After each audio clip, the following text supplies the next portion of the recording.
नमस्कार. लोकनायक संपादक व पत्रकार संघ संचालित पुण्यप्रहार वृत्तपत्राचे सामाजिक प्रसार माध्यम पुण्यप्रहार न्यूज मध्ये मी आपल्या सर्वांचं स्वागत करतो.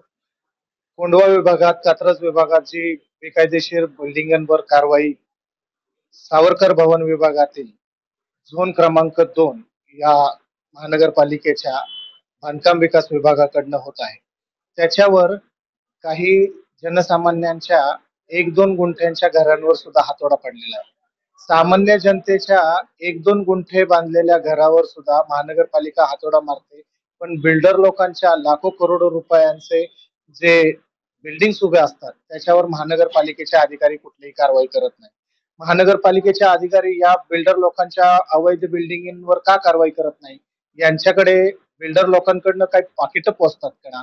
याच्या प्रश्नांची उत्तरं मिळणं अवघड झालेलं आहे.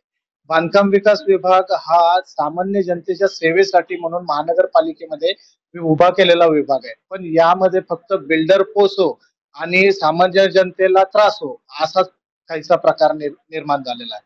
या प्रकारावर महानगरपालिका आयुक्त कुठलीही प्रतिक्रिया देत नाही.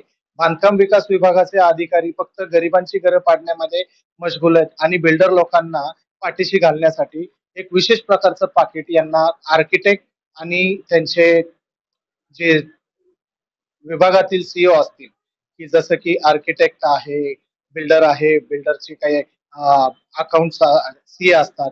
यांच्याकडनं या अधिकाऱ्यांना पाकिटं मिळतात का? यांची कशी व्यवस्थितपणे मांडणी केली जाते? यांच्या बिल्डरवर उभा राहिलेल्या प्रत्येक बिल्डिंगला महानगरपालिकेचे नियम असतात का?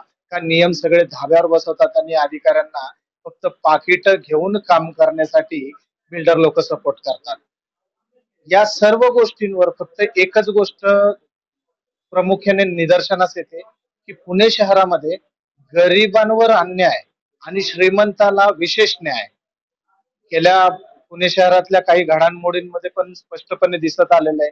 पोर्श कार ह्या अपघातामध्ये सुद्धा बिल्डरचा मुलगा होता म्हणून त्याला 300 शब्दांचा निबंध आणि बिल्डर श्रीमंत असतात म्हणून त्यांना विशेष प्रकारची ट्रीटमेंट.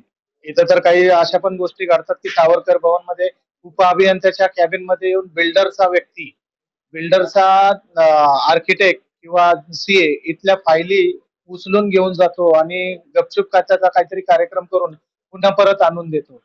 हे सगळंच्या सगळं फक्त पैशासाठीच का? आणि जर पैशासाठीच असेल तर मग महानगरपालिकेच्या बांधकाम विकास विभागात अधिकाऱ्यांना एवढा मोठमोठा पगार देऊन फायदा काय? या पगारावर फक्त आणि फक्त सोन्याची मलाई मिळते का? या अधिकाऱ्यांवर कुणाचाच दबाव राहिलेला नाही का?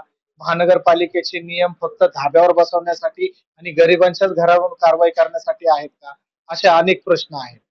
एक असाच प्रकार कात्रज विभागामध्ये घडला. गरिबांच्याच फक्त घरावर हातोडा पडला, पण सामान्य जनतेच्या घरावर बुलडोजर चालतात. बिल्डर आणि काही पक्षाचे खासदार, आमदार, नगरसेवक यांना ह्या सगळ्या गोष्टींचा का त्रास होत नाही? यांच्या बिल्डिंगवर का कारवाई होत नाही?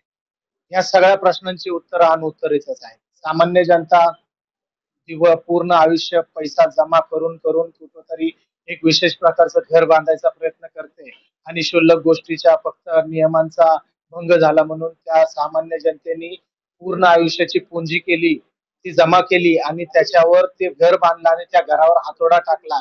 अशा प्रकारची कारवाई होते. कॅमेरामॅन रवी पवार सोबत मी यशवंत बनसोडे, पुणे प्रहार न्यूज, पुणे महानगरपालिका, सावरकर.